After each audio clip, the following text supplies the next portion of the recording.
Hello again, everybody, and welcome to another episode of Fun and Games Podcast. I'm Geoff Moonen. I'm Matt, a.k.a. Stormageddon. And you're listening to episode 139. And this episode, we are joined by Connor Quinn from MegaWobble, the studio behind the recently released Lil Gator game from Playtonic. A very delightful 3D adventure game that you should totally check out if you haven't yet. Mr. Quinn, thank you for being on the show today. What the heck is good, Fun and Games Podcast? I'm happy to be here. Thanks for having me, guys. Love the attitude. This is good. I'm having a good time. I like you guys' energy, and I wanna make sure that everyone who listens to this just right away knows the kind of guy who is making this game, because I think that's half of it, right? Yeah, that is half of it. You know, your personality is definitely in the art that you make. 100%. To start, let's talk a little bit about, obviously, Lil Gator game. Sure. We were gracious enough to receive codes from you guys to try out the game, and we loved it. It was fantastic. I devoured it in like 2 days. Like, I just blew through the thing. The freedom to just run around flailing a weapon at cardboard cutouts endlessly is kind of just like the energy I'm striving for in 2023, to be honest. I'm so glad to hear it. Matt, did you stream it by any chance? I did not. I was going to, but I never ended up getting around to it. We've been watching people stream the game, and when people stream it, it takes 2 sessions usually, because they tend to read the dialogue, and I think that makes it take longer. But other people are telling me they've beaten it in like 4 to 5 hours, and they must have gunned it. So it's nice to hear that somebody who didn't stream the game also spent a little bit of time enjoying everything.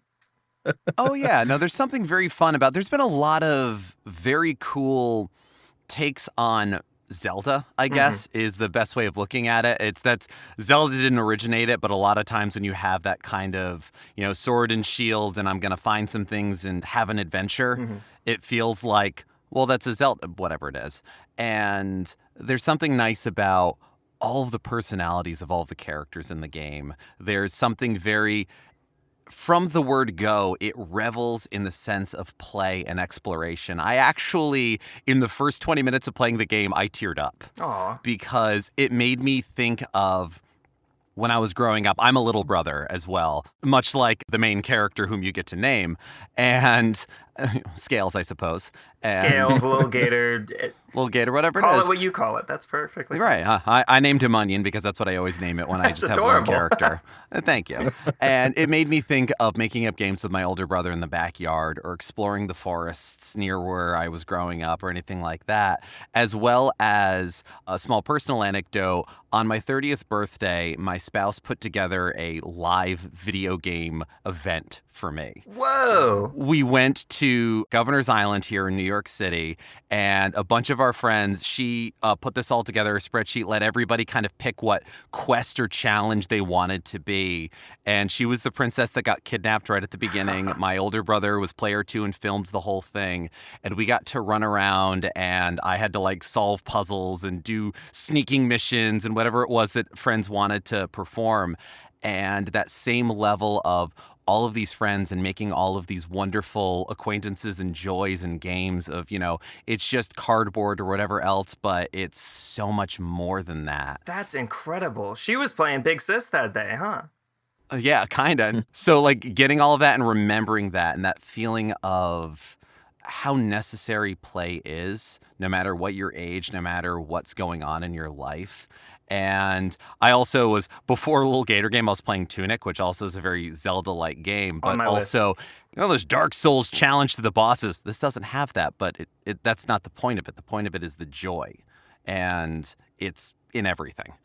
Thank you. Thank you. On a slightly more somber note, Scott and I are both the older brothers in our sibling relationship. And so we very much empathize with Big Sis and not having a lot of time. And in some ways, this game is an opportunity, not that your sibling probably remembers anything that you eat yourself up about, but it's an opportunity to amend where you feel you might have not done everything that you could have as an older sibling, is to, be this cool person who's made this game and make all these other people happy and get somebody to call their older sister at the end of the day. Yeah. I think One's childhood self is somebody that will never exist again and will never not exist.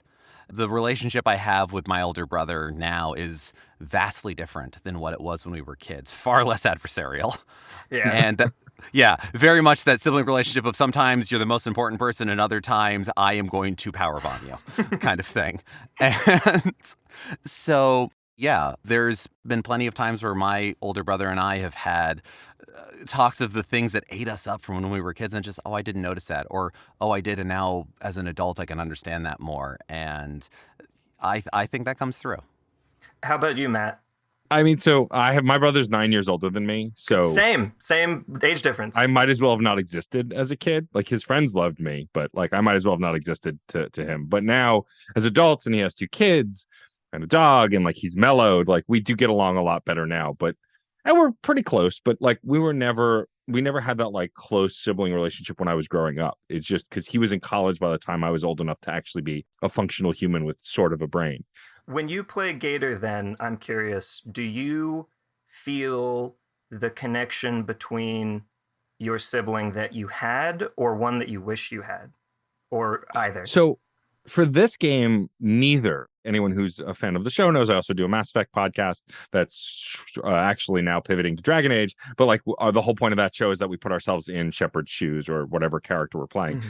With Little Gator, I gave him my name. I named him Stormageddon because you gave me enough characters to fit Stormageddon, which I'm always grateful for. That's modern quality of life right there.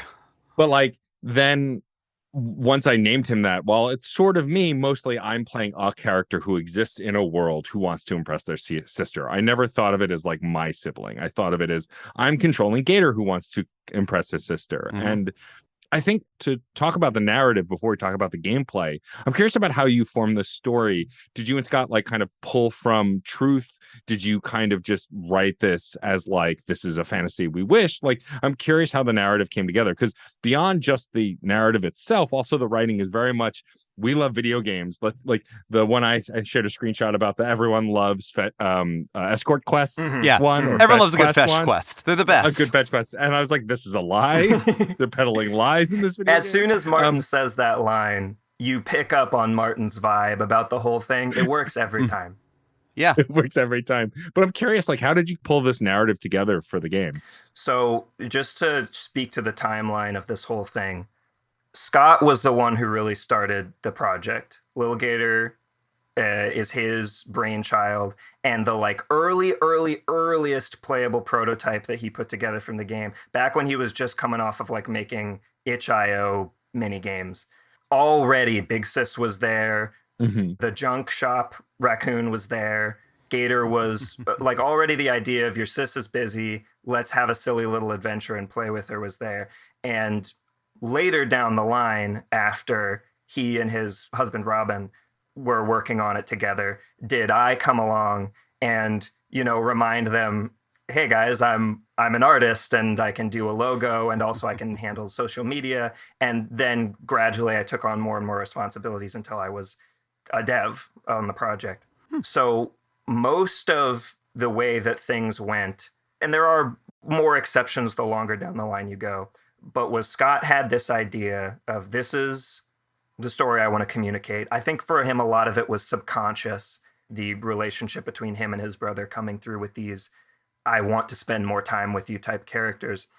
And then I came on also having the exact same point of view as he does, but I guess I attribute it a lot to running D&D and maybe some theater experience, but I know how to invent a new character and what they want and what kind of things make them interesting. So a lot of it was Scott having the basic framework of this is roughly how this interaction should go. And then I wrote that interaction. Cool. And yeah, I would say your theatrical experience comes through because in the notes that I took while I was playing, I think my exact words are, yes-anding forever. Exactly. That's very much that. You don't say, no, not that. Even like with Martin and like, you need a shield? Do a fetch quest. Everyone loves fetch quests. It's, at worst, it's not necessarily yes and, it's okay, fine. It's still agreeing and acceding to the idea of we're creating something. And you're not running into anyone who's saying, no, your game is stupid within the world of the narrative, the game that Gator is making. Everyone's doing it, but bringing their own spin. And what was the process or the effort of distilling those attitudes? Because, yeah, you're absolutely right. Just about every single character from the first word bubble, you get their vibe. You know who they are, how they spell their text messages, or how they refer to each other, or what they're asking or not asking you to do. What's the thoughts in the process of kind of getting that distillation? That's a great question with a long answer, so I'll try to be anecdotal and do what I can. And answer as you please. The first thing that comes to mind is Anton, which is one of the three theater quests. Anton is a character that doesn't really care. He more than anyone else on the island is like, I'm not a huge people person. I want to do my own thing. And when I was writing Anton, I kept hitting this wall of there's nowhere to go from here. This is the point where things get awkward and you walk away. And the theater quest, actually, now that I think about it, was the first of the three main quests that I wrote. So when I hit that point, I told myself, I'm not going to change this character. I am going to go back and rewrite this scene until the conversation has flowed in such a way that natural advancement can happen. And that's one of the things that you have to do sometimes as an artist is if I had gone like, I'm just going to make Anton kind of a more agreeable character. The more times you do that, the more characters are going to seem similar. It's our differences. It's the fact that Anton doesn't approach you the way everyone else does that makes him more unique. But I forgot while I was writing it sometimes that like Gator's excited about this too. And so they're willing to fill in the gaps to a certain degree. And that energy is infectious. So that's probably the biggest example of a character that I had to really finagle in order to suit my vision of these people in this project. And so a lot of it was just deciding who a character was, and then you kind of start writing them. And if you figure out something cool about them as you're writing, you go back and you make little tweaks so that it's audible throughout the entire thing. A huge part of making characters sound different is picking your words carefully, because you will never see like one of the cool kids say indubitably. There's a lot of games, a lot of games that aren't known for their writing. Like you phrase it as yes and, which is something where you're always moving on to the next thing, but also you're expanding on the previous thing. You're never just ditching a concept and moving on. And there's a lot of games that'll make their joke and then say anyway, or in any case. And every character will say anyway in any case. There's not even like variance between those. And it makes it feel more like a script than it does a conversation. Like everyone's drawing slips from the same bucket. Yes. Their dialogue. It's, I wanted to make this joke. The joke is over. Anyway, says the other character, let's move on. Instead of finding a way to bridge that divide. So those are the two things that, in my opinion, there's, you'd figure the guy who wrote it would know a lot about why it works, but, not really. You kind of write it and hope it works. And it was just kind of awesome that it did. What I think the strength of this game is it's not just the writing, but it's how it looks, how it sounds, and how it moves, right? Like, Geoff and I talk about this endlessly on this podcast, and I talk about it when I talk about games at all. If the core gameplay loop doesn't hook me, nothing else will, right? Even if it's a visual novel, it's the choices, it's the gameplay loop of the conversation. Like the minute I got to run around as Lil Gator and swing a sword, swing a stick, technically first. It's a sword if you believe it's a sword. And like the cardboard would crumble. Absolutely. It was like very short. I had to pull it out of the rock. Yeah. And then like the first time a cardboard monster crumbles and then you collect it like it's coins or whatever else, like I went, oh, got it. Okay, I could just do this. Like if that was the whole game, I probably still would have enjoyed it. But the fact that then it had everything else, and like aesthetically, the artwork is reminiscent of a few other indie games I've played. And just broadly, it's got this like cell shaded nature that's very warm and welcoming. Was that always the vibe, like from the beginning, that you wanted to have this kind of big open world, as it were, for this big small world, and have it feel this kind of warm, kind of fall day, summer day vibe? Yeah.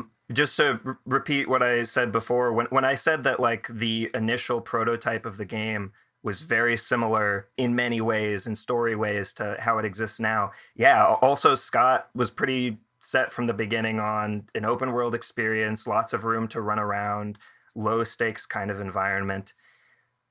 We all have ADD. So when, for example, I love Minecraft. So when I'm in Minecraft, if I just start talking to somebody, I will find that an hour has passed and I've just been jumping around on blocks in a small area, getting absolutely nothing done. But I had fun because I wanted to jump on those blocks. And I mean, you want to beat the bad guy. You want to do the quest. And so this idea of just constantly firing that little neuron in your brain that wants to break things and talk to people and see what funny, colorful thing is over there just works, and it keeps working. And the whole, one thing I did want to talk about was, yes, the fall vibe was always there, but I did help a lot with the colors, I'm proud to say. Scott is a fantastic, brilliant programmer. He did all the shader work. So most of what you see when you see the game is completely his hard work. But early on, the game was very brown. It was very washed out. It was very orange, like you'd expect fall to be. And we had to kind of go through and cleanse the palette a lot and make it more colorful before it felt homely instead of distant and evil and stuff like that. Right. I also love that Lil Gator, as far as I'm concerned, is the poster child now for no thoughts, head empty, or head empty, just vibes. Because he's not a stupid character, and I don't think that phrase means that. I think it means that he is not preoccupied. He is just in the moment, having a great time. Can't talk. Adventure now. Yeah. And I just love that about his design. And all of the characters, like, we talked about the text providing personality, but I would also say that the design of each character, like how they carry themselves, how they stand, what they look like, also gives away their character. Like, I can't remember the name of the head of the theater club, one of your original three friends. Avery. Avery, yeah. Avery. Like, she's got that go-getter like look to her before you even have a conversation with her. And like, I love that kind of foresight with this game. I want to talk a little bit about the mechanics. Obviously, Geoff mentioned before, it's hard to ignore that there is clearly Zelda influence. There is. It's a Zelda influence all the way down. And in fact, to that note, I want to point out real quick, do you want to guess why Scott chose a gator as the protagonist for this? Because they're green. Because they're green. Before I started playing the game, I watched the trailer with my spouse because from the, like, even just the general vibes, I was like, I feel like this is something that she'll enjoy, I'll enjoy. This is the game I'm going to be playing. She watched it, and the first words out of her mouth is, the character's like, he's like a reverse Link. Exactly. And within the first 5 minutes time, but you need a hat, a sword, a shield. It's like, honey, you were right. You got it.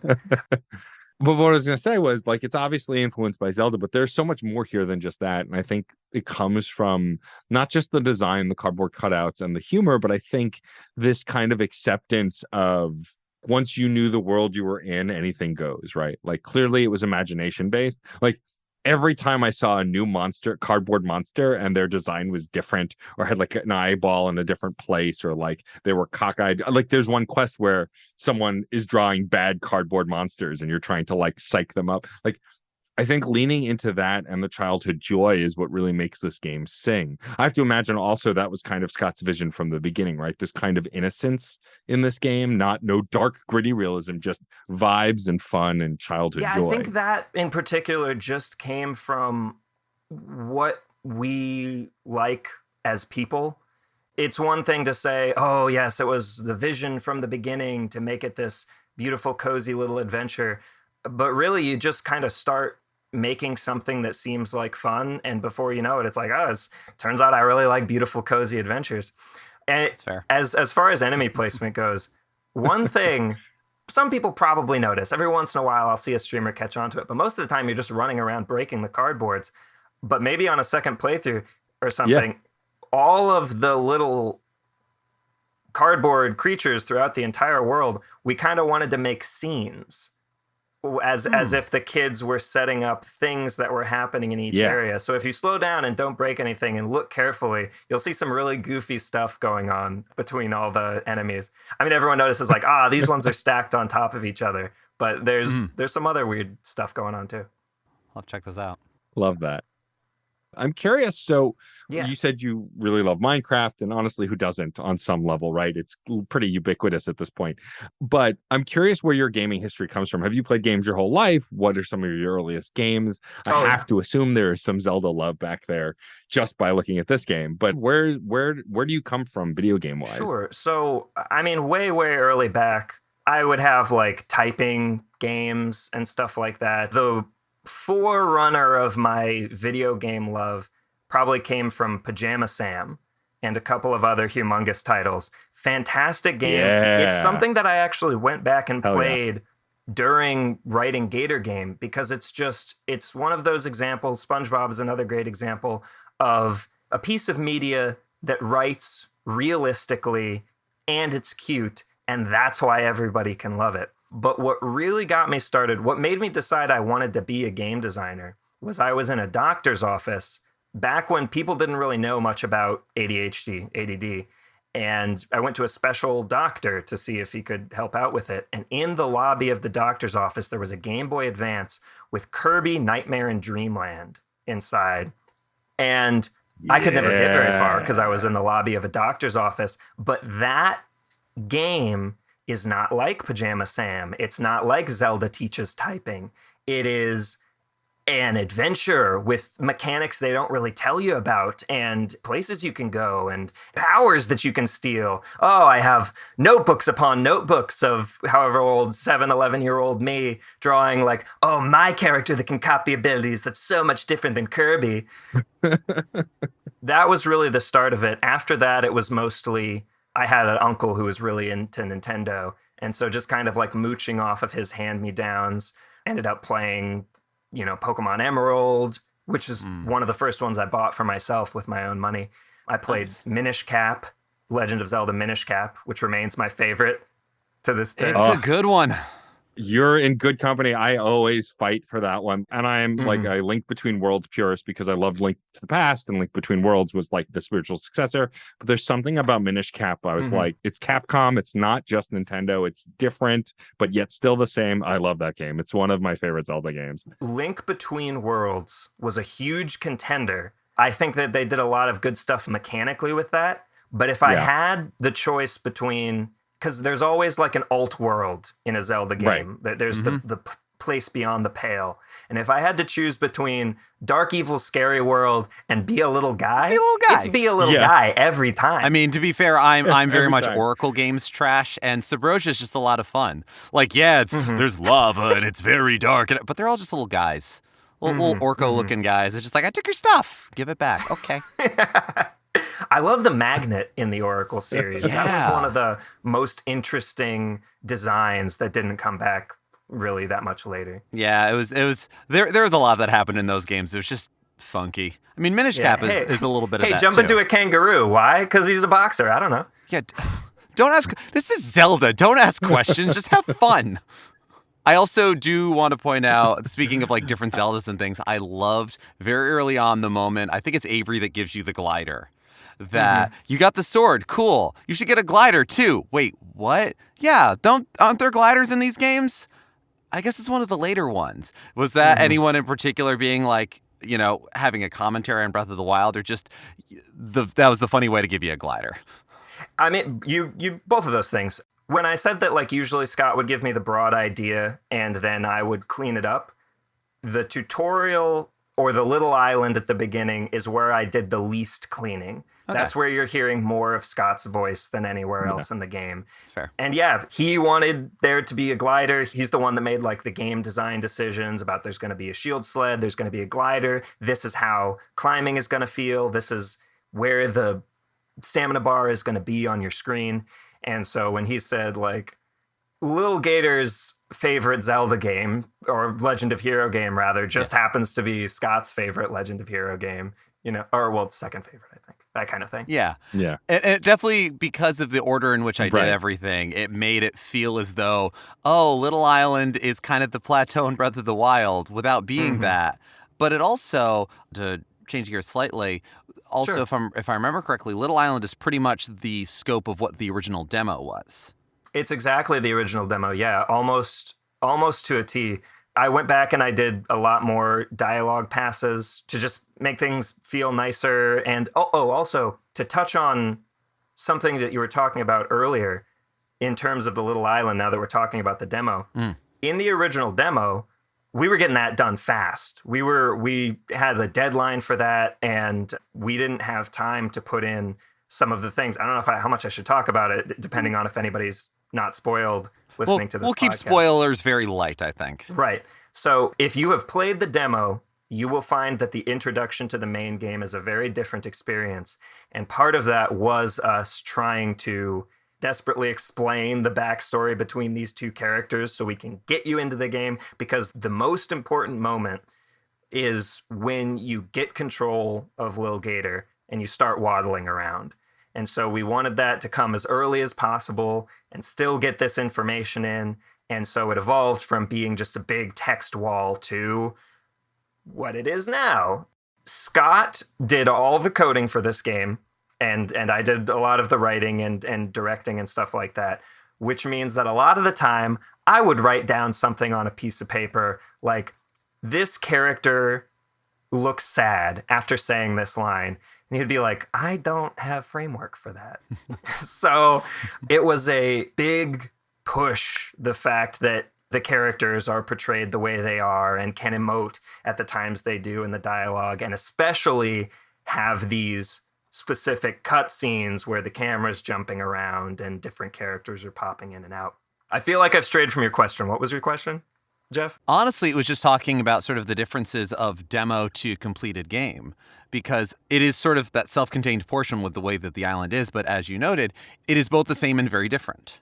Right, and with the exception of the starting and the fact that in the demo, after you're done with the demo, you'll meet a couple of extra characters that truly live on the big island in the final game. Also, during the time of the demo, you couldn't climb trees the way you can now. The tight ropes didn't exist. There were many mechanical changes that Scott added and then sprinkled into the Little Island in the main game. Other than that, it's just like, it's writing that honestly, if you didn't put them side by side, I think only we would notice, but it felt good that things flowed the way they did. It's the big difference in the prologue at the very beginning. It's those little sprinklings of, here's these little mechanics that you can play with. And then after that, it's on to Big Island and we're in totally new territory. I'm reminded of anecdotal gaming history, playing the Final Fantasy VII demo. Oh, yeah. And it's the bombing mission. It's the first part of the game. It's like this iconic stuff. And then I've played Final Fantasy VII so many times. And I played the demo for the first time in 15, 20 years a couple months ago because I got a copy of it. And I forgot how many little differences straight up to key of music. Wow. You remember Aerith's in the party and Aerith's not in the party in the main game like that. But there's all these little differences that you just kind of gloss over because it's for the most part that adventure and that sort of hazy nostalgia. And games that explore childhood and things like this and this sort of imagination carries with that even in a more immediate sense. So it's interesting to hear those differences and go, oh yeah, it did jump around a little more. It fits right in. It's and I mean, honestly, good. It's a good thing. Yeah. If you're listening and you're a game dev and you're like, oh man, are they gonna notice that the tree is a different color? Are they gonna notice that I wrote this piece of dialogue? And no, they're not. They're not. And they're coming here for a new experience anyway. And as long as you didn't change the entire main character model or something like that, then I don't know. I'm not sure. But if it's just little things that improve the experience, those are good things. Do those things. People will appreciate them. And they'll appreciate them more, like Geoff was just explaining later, once they can see them side by side. Look how far this has come. But that's your diehard fans. Absolutely. Oh, right. Well, because like if I were to make up figures off the top of my head, I would say probably less than 5% of people that would play the demo and the full game would notice those differences.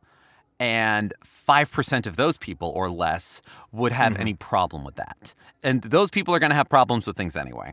It's not the demo's fault. That's just them bringing their attitude to the world. And the rest of the folks are the same way that I am, or something like it, of like, oh, wow, I'm just fascinated by the journey this has taken because that's something I love as a gamer. Hell yeah. While we're talking about the development, this is obviously MegaWobble's debut game, which is exciting. Can't wait to see what you do next. Not to rush y'all, but I know a lot of folks all around the game space have been really praising this game and how delightful it is. And so I hope that y'all get to make more stuff. But I want to talk on the development side, how you ended up partnering with Playtonic, an indie studio in their own right, who are also a collective of folks who have worked on other famous titles and started to strike out on their own. I'm curious how that partnership happened. Did they come to you? Did you present to them? How did you join forces, as it were? We were fantastically lucky. Multiple publishing companies approached us when Scott first started posting things on the Twitter. And actually, managing and speaking to those companies is part of what initially led the push for me to join the team. Because, you know, I don't mind hopping on here and talking to fantastic folks like you. I don't mind having to talk to business people either, as long as it gets the thing done that needs to get done. Right, yeah. So, yes, they approached us among other studios, and we talked it amongst ourselves. We had multiple rounds of like chatting with Playtonic and the other people, and they're who we decided to go with. And they are fantastic. And a huge, enormous part of the reason that we chose them is because they are game developers turned publishing company. And we are game developers. Yeah. And in addition to them just being fabulous people, Gavin is hilarious. And Steph Dara is just the sweetest person I've ever met in my life. We've got Mark Teagan working so hard on the marketing side of things.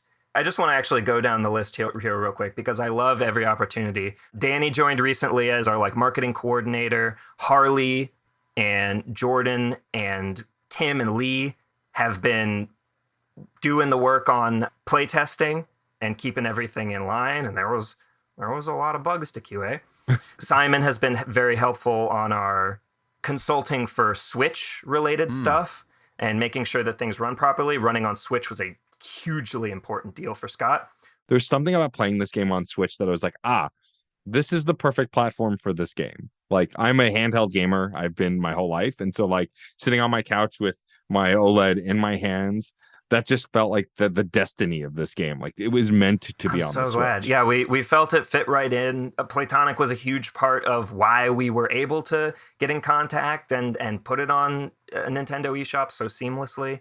Working with them has been fantastic. The story of how we started working with them is literally they just showed up and we were smart enough to choose them.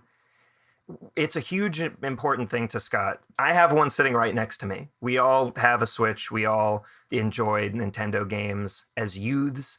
It's a big name in our hearts. And oftentimes it would be like, yeah, we might not be able to do that because it's hard to do it on the Switch, is what some of the graphical decisions came down to. And you'll find that, like, if you, again, put them side by side, there's like a couple extra fancy shadows that you won't see on Switch. But otherwise, between PC, Steam Deck, Switch, it's all the same game, all run at 60 frames per second, no matter where you go. Fantastic. I want to talk a little bit about the music in the game because the compositions are gorgeous. I mean, there have not been a shortage of wholesome games or fun, like airy games with like open kind of worldy themes. But like, there's something about the composition that not only in this game is reminiscent of other open world games we've already mentioned, but is also reminiscent of my own childhood and of like childhood in general. So I'd love to know a little bit more about how the composition came together and how you ended up deciding what to use where and all of that stuff, because it seems to fit perfectly for the vibe. Sure. I mean, I'm not the composer. Robin Burgess is our composer for this game, but we all had like we're three guys, so we all had a teensy bit of influence in every arena that wasn't ours. But the music is Robin's domain. He's the one that came up with most of the melodies and orchestrated them, and then Scott would help him out with percussion. Scott's also our sound designer, by the way, so he gets huge credit for like Gator's footsteps and jumping off of things, which is all I think fantastic. Yeah, it's part of the backdrop, and it's those things that I feel music and certainly sound design in games is that like you don't notice most of it unless something's wrong. But when you really look at it, it's such an incredible part of what makes the feeling of the game. It's very unfortunate to pick a career path where you know you're doing it right if nobody notices. Yeah, I do music, sound, things like that. Yeah, I get it. Robin's just, I think, a good composer, and he would stand up here and tell you, oh, no, I didn't do this, and I did this, because he's a very humble person. But he's fucking fantastic. So I think to answer the question of the vibes is that Scott recorded a lot of the sounds himself. And that's also true of some of the sounds that you hear in the composition. Robin went out and bought the instruments that he needed. He picked instruments very carefully, like recorder, for example, as to be one of the leading melodies, and the kind of xylophone that you would hear as like a music box or a little toy piano. Yeah. What he really likes is the glockenspiel. He takes every opportunity to use that thing. And it sounds awesome. I mean, glockenspiel's a good sound. There was some that we had to buy. There was a lot of tweaking to the instruments. And here's a little fun fact that I actually just learned the other day while Robin and I were naming the tracks, because we're working on getting the OST out there in an official capacity. And awesome. There's 3 areas. There's the creeklands, the forests, and the mountains. And each one of them has a main theme. Right. Yes. And each one also has an alt percussion theme, where it's just a more elaborate percussion when you're nearby the central characters of that area. And I think I'll just say it. The alt perk for the forest is called, this was Robin's name, Many Office Supplies Died to Bring You This Music, because the percussion sound font is actually pulling out a roll of tape and breaking a pencil and knocking a pencil against. It's like Scott recorded all these little office supply shuffles, and that's Robin, amazing. Yeah, he turned it into a percussion track. That's brilliant. Now, for putting together what is going to be the soundtrack, in terms of the music and everything else, as a musician, I'm like picking out the instruments and having so much fun with this, and realizing early on that you could kind of shift from different parts of the area, not just addition and subtraction of tracks, but the lead instrument would slowly change over, where it would go from a vibraphone kind of percussion over to recorder, but the same melody would continue, which also is always so much fun when you think of the shift of areas in some games where it's like, we're going to stop the music, start it from the beginning. I didn't want to be in this area. Stop, go back to the beginning. God damn it. But to have that shift over, where do you kind of from there choose what makes the original or the prime lead for what would be the OST? I think I'd be the least qualified to answer that question. My biggest musical contribution was that I came up with the melody for the Creek track. Nice. But like I said, Scott is the one this is brainchild, and he's the sound designer, so you can tell that he was going to have a real big emphasis on everything mixing together nicely. And Robin is the one who's composing things and deciding which one takes precedent. I couldn't tell you why it works. I just know that it works. Hey, that's awesome. We have lots of plans for many different things. There's many things that's drawing us in different direction, but we would certainly like to put out a more orchestrated version where all the different tracks for an area come together into 1, 2, or 3 long loop of that track. But just in terms of like what's going to be the main thing, I think it's just going to flow between the different versions and hopefully sound rad. I love that. We talked earlier that this is obviously a MegaWobble's debut game and came out last year, because we're already in 2023, and I still mentally feel like it's 2020 a little bit. Yep. But I'm curious, have y'all talked about what's next? Obviously, Lil Gator game's out. You're supporting it. Are there going to be other platforms maybe that this is coming to, as there are several others that it's not currently on? Seems like a great Game Pass game to me, you know? That's what we keep hearing. Game Pass specifically, yeah. But I'm curious if you've started to have those conversations of like, what do we do with this? Like, where do we go? What's the plan? Or are you just kind of focused on just building out little Gator games still? We are creative people, all three of us. We are not business people. But on the other hand, we are also very people pleaser people. So, it's, here's another example of where Platonic has come in huge, huge, huge help. This is a message to anybody who's like looking for a publisher or wondering what's the right decision for a publisher. Any time that we're worried about something, we're like, hey, we've been getting a lot of messages about PlayStation and Xbox. Can you reach out to them? Done. We don't have to worry about it anymore. Hey, this company reached out to us via email. They say they have this service. And they're like, oh, we already do that with this thing that we've been talking about. But listen, if you want us to look at, and we're like, no, you're fantastic. If you think that is what that is and you are what you are, then we want you. Sanity has a value. Yes, absolutely. It's a huge value. It's incredible to be able to pass off that work. So to answer your question, I won't beat around the bush. Yeah, we're creative people. We have ideas and we've started to talk about them. Won't say anything more than that. Nice. But of course. For sure. Here's the things that people ask us about the most. Will it be on other platforms? When's the OST coming out? What's the merch going to look like?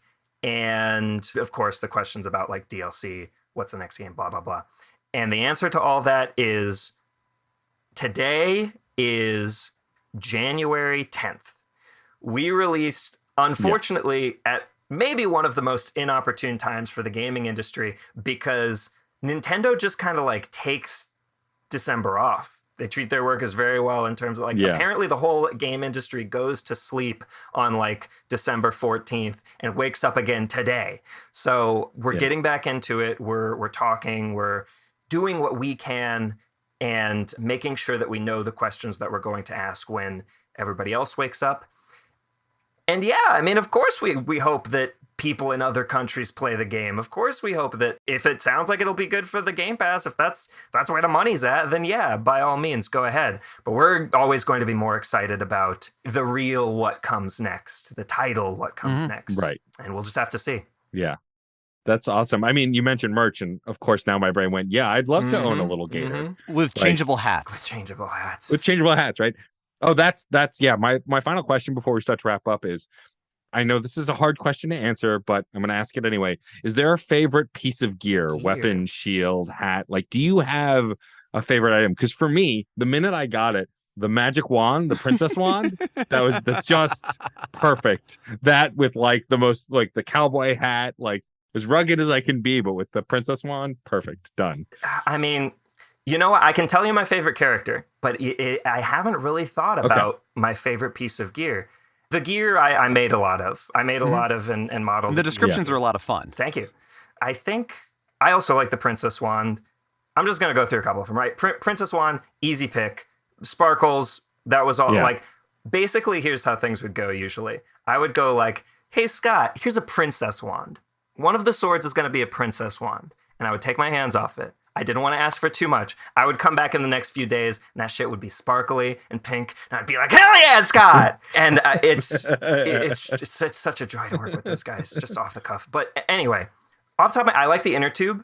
That actually, the fact that you can skip with the shield on water was very late in development, and partially because when we were deciding what the last couple shields would be, I said, how about an inner tube? And then we came up with that it would float on water, and then you could skip on water. So that was a whole fun thing. Oh, never mind. I know. It's the tower shield. Not a fan favorite, but I love the tower shield. And I love it because it's big and weird, and I got to make it into a sled. And if it's one of the first things you get in the game, it like you have a stick and you have a big hunk of wood, right? It's perfect. It's massive. Unfortunately, most people, when they come across the tower shield, one of two things happen. They already have like the skateboard, or they've just started the game and they don't know whether to believe that the gear has stats or not yet. right? Some gear has special little qualities. None of them have stats. So when it says like, oh, it's so heavy, they're like, I don't want to be fat rolling in the Lil Gator game. I better stick to my little pot lid. Yeah. But every once in a while you get a tower shield shooter and I'm like, yeah, tower shield gang. Right? I mean, I definitely appreciate the fact that there's always such a push and pull of how under the hood you show the stats and qualities of something in a game, especially stuff with changeable gear and everything else. And I think it is to the credit of the imaginative nature of the game that it's not like, unless it was stats that don't matter, like +2 barbecue. What? Right. Those are always fun. Those are always a blast. Exactly. And that's either an all or nothing. So there we go. Tower Shield gang. Love it. Here's some fun facts just while we're on the topic of gear. One mistake we almost made when we were really excited about the skateboard was we originally wanted to have it so that when you like knocked into a monster or when you did a trick, no idea what did a trick meant at the time, still don't, but you would rack up points. You would rack up imaginary. Yeah, you would, little Tony Hawk at the bottom there, just made up trick names. Exactly. It would be like, cool 1,000, 1 gajillion types of points. And I think that's such a fun idea to say, but I think it would have been a mistake for the same reasons that you talked about, is if people want to have the funny points, they will make up the funny points. And if they don't, then it's not something, there's very little in the game that pulls you out of the experience, with a couple of like cartoony stretches here and there of this being a real place. You are seeing the truth at all times, and it's up to you how much you engage with the imagination aspect of it. That's fantastic. Oh, wait, one more just because I can't. I've been waiting to say it since the game came out. And if you're listening to this podcast right now, congrats. You got the Fun and Games special treat if you didn't figure it out yourself. Nobody seems to notice that the grabby hand has a special property. The grabby hand, the item that you get as the first thing you buy from the junk shop. When you hit a cardboard thing, the pieces flop onto the ground. And then after a minute, they voop to you. If you use the grabby hand, the trash picker, they skip that stage. They come to you immediately. Huh. Yeah. It's perfect amazing. for grabbing garbage. Never thought of that. It zoops right to you. Makes sense. Yeah, use that in your speed runs. Amazing. I feel very special, and there we go. Has anyone posted speedruns of the game yet? Oh, yeah. So early on, speedrunners were contacting us like, hey, we'd love to blah, blah, blah. How's this going to be in your community? And when we finally transitioned the Patreon Discord to a community Discord, we right away, I made a speedrunning section so people could post their PBs and chat about it and share. It's called the Patent Office, where people can share tricks they think will help out everybody's runs. People are chatting, they're running, they're having a good time, and it's cool. It's cool. The Discord, by the way, is in our Twitter bio if you happen to be a speedrunner and want to go see the latest tech. Good to know. Good to know. Is there any plans to, if something comes up in the game? Because some indie developers, it's like either patch this out or make this easier or make this sort of thing set up, or is it just kind of... We have a rule for that, yeah. So this game is janky in some degree on purpose, right? Early on, I was like, hey, Scott, you can do this crazy thing with the trampoline. Or like, hey, Scott, when you jump here, it does this. And most of the time you get back to me like, yeah, I kind of did that on purpose. It would only become a problem if like, hey, Scott, if I do this and it's easy to do, I can just completely skip the monkey giving you the bracelet, right? And that means that you can get soft locked later in the game. That's no good. So we fixed that. People also started getting stuck. Like, oh, I'm at the end of the game. I'm going to fall from the sky as fast as I can, clip into a playground structure. Oops. Now I can't get out. So there's a hot fix coming for that. As soon as we can get it on the Switch, it's already on Steam. But anytime that it was going to be something that would easily affect the experience of a casual player, that had to go. But there are silly things that you can do right now. In fact, the bubblegum... Maybe it's just the bubble gum, but you do a little jump with the bubble gum. You can just use it and then jump right out of it. And that's a speedrun tech. You can go crazy fast by manipulating the way the ragdoll works. That's a tech. We're not touching that. Right. If you find out that you can like goof into a wall and shoot yourself up into the air, my favorite catchphrase now is, hey, sometimes you go up. And that's a tech. If it doesn't bother the average player, then you figured out something cool. And hopefully we won't touch it by fixing the things that we have to fix. Very cool. Amazing. I love it. Before we wrap up and before we start to close out the show, I would love, Connor, for you to tell folks where they can find you online, find MegaWobble and Lil Gator game online, and of course, where they can buy this excellent game right now. Absolutely. Lil Gator game out now on Steam and Nintendo Switch. If you want all the information, you can go straight to our Twitter at Lil Gator game, all one word. We have our Patreon in the bio. We have the store pages in the bio. We have our Discord in the bio. It's all there. We also post fairly, I wouldn't say regularly. Every time we have something cool to show you, that's where it's going to go. We personally don't have a very strong presence. Like personally, like this is our first title, so sure. I don't think anybody really knows our names yet, but the Lil Gator account follows Scott, and I's Twitter and the Platonic Twitters. So you can go creep on us if the mood strikes you. Excellent. Good to know. Well, thank you so much for joining us. I genuinely love this game. I knew I would like it when I saw it, and then when I played it, I fell in love with it. I'm a big fan of these kinds of cozy games, a short hike, like these kinds of games where you can just kind of run around and vibe. And then there's stuff to do also, but you can also just kind of not do anything or do everything. But like, I appreciate this sandbox so much. And I appreciate that you wanted to come and talk about it because Geoff and I love featuring games like this. We've said it before, but on the show, like we'll cover AAA games if they really strike our fancy, but IGN's going to do that better, you know. Whoever else is going to, Waypoint's going to do that better. But smaller games like this don't always get a lot of coverage, and I love the indie game scene, and so we're always happy to share this stuff. So thank you for taking the time to chat with us. We really appreciate it. I deeply appreciate you giving us that platform. And I actually have a question for you guys, if you don't mind, before we close out. What's up? Sure. What was, of the 3 areas, what was the first main quest you started? Different question. What was the first main quest you actually finished? Jeez. So for me, the first main quest was the shield quest. Mm-hmm. I got it. I got the shield, and then started doing all the races. Shield was definitely first for me. Finishing. Oh, I meant on the big island between Martin Avery and Jill.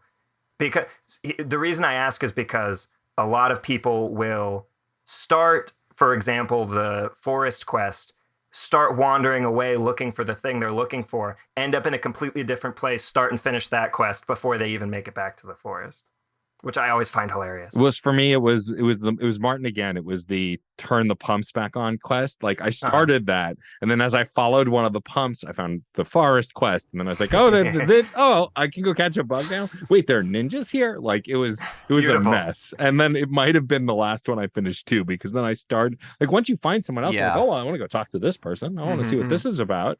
Like it was, it took me forever to like closing the loop on the small island on the theater quest. Like the cowboy, I can't remember the character's name, but finding Velma and closing that loop took forever because I couldn't figure out where the hell they went. Like it stayed open the entire time I was on the little island until it was the only thing I had left. And I was like, well, I better go find them. I'm going to have to go back into the game and look at people and think about it because full disclosure, I was in the throes of COVID when I beat this game. Oh. I got sick on Christmas Eve, and so... Oh, no! Yeah, I had to cancel a bunch of trips. But that's fine. It meant I got to play more video games, and I got some time with Lil Gator games. So please forgive me. Many details ran together. It's just fun to hear. If you don't have it, then that's completely fine. If you walk away with nothing but the joy of having played the game, that's perfectly fine. That's good to know. But we're also gonna take your question, Connor, and put it to our listeners. If you've played a Lil Gator game, who are your favorite characters? What are your favorite quests? What is your favorite item? Did you get Tower Shield first? How do you feel about Tower Shield? What's your favorite shield to sled on? What's your favorite thing to swing around? What is your favorite hat? I love hats. What are your favorite hats?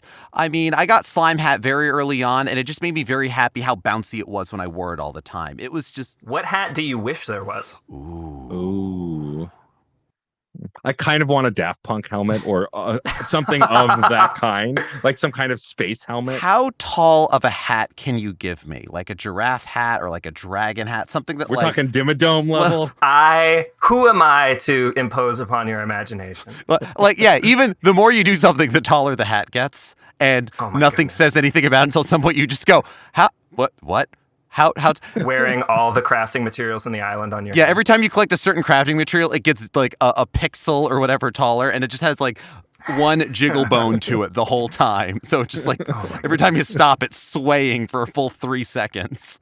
All right, writing that one down on my little notebook here. Incredible. Beautiful. And listeners, what do you wish was in the game? Because it's a game about imagination, and we want to hear about your imagination too. We want to hear what you thought of this game. If you're going to check this game out, because yeah, we do love featuring indie titles, because if nothing else, you get to see more of the people behind it. You get to see more of the passion, the love, and where it comes from. And that is something that is so important, certainly to me, and I hope it is for all of you. And we want to hear from you about this. And there's so many ways for you to get in touch with us. You can find us on Twitter and Instagram at Fun and Games Pod. You can email us at funandgamespod@gmail.com. Let us know what you think of this episode, previous episodes, and what you'd like us to talk about and feature on future episodes as well. And speaking of future episodes, a great way to give us your feedback and to interact with us on an even more intimate level is through our Patreon. We have a Patreon. We launched it at the beginning of the year. It is patreon.com/funandgamespod, keeping consistency across the platforms. And trying our best. That's tough to do. That is tough to do. That's tough to do. And so as of the recording of this episode, January 10th, we would love to shout out the people who are on the high scoreboard right now. Alex Lavelle, Case Aiken, Film It Yourself, Rob Bacon Golem Tremarco, and Sean Bowen. Thank you so much for playing. Yes. If you would like to get a shout out at the $5 or $10 level, you will get a shout out here on the show. The $10 level gets you bonus content, and the $3 level just says you love us and you want to make sure you support the show. And we welcome all of that. If you can't do any of that, that is okay. Retweet an episode, share the pod with a friend. If you tell one friend about this podcast, that will go a long way. And I mean it with all sincerity. Or you can just rate and review us. Spotify, Apple Podcasts, anywhere you can rate and review the podcast helps us to grow this incredible audience. And of course, last but not least, you can join our Discord server. Fun and Games is part of Certain POV. Certain POV has its own Discord server. You can go to certainpov.com to join in and have incredible conversations like we're having here about your favorite games, share screenshots. We have a gaming log where people share the games they've finished, not necessarily completed. I can't use that word because that means something wholly different. We usually go with you've rolled credits on the game. Correct. And that usually starts its own little mini review roundtable about it. It's our knitting circle about indie games. It's great. Cool. So whether it's through Discord, Twitter, we run into each other on the street, or whatever else it is wonderful to share in gaming, in these sorts of conversations, and we love sharing it with you because this is a conversation. Thank you for being a part of it. I'm Geoff Moonen. And I'm Matt A.K. Stormageddon. And happy gaming. Hey there, Screen Beans. Have you heard about Screen Snark? Rachel, this is an ad break. They aren't screen beans until they listen to the show. Fine. Potential Screen Beans. You like movies and TV shows, right? I mean, who doesn't? Screen Snark is a casual conversation about the movies and television shows that are shaping us as we live our everyday lives. That's right, Matt. We have a chat with at least one incredible guest every episode, hailing from all walks. We've interviewed chefs, Writers, costumers, musicians, yoga teachers, comedians, burlesque dancers, folks in the film and TV industry, and more. We'd be delighted for you to join us every other Monday on the Certain POV Podcast Network. Or wherever you get your podcasts, fresh and tasty off the presses. What? That's not. Can I call them Screen Beans now? Fine. Screen Beans. So tune in and we'll see you at the movies or on a couch somewhere. 'Cause you're all Screen Beans now. You will be mine. CPOV. CertainPOV.com.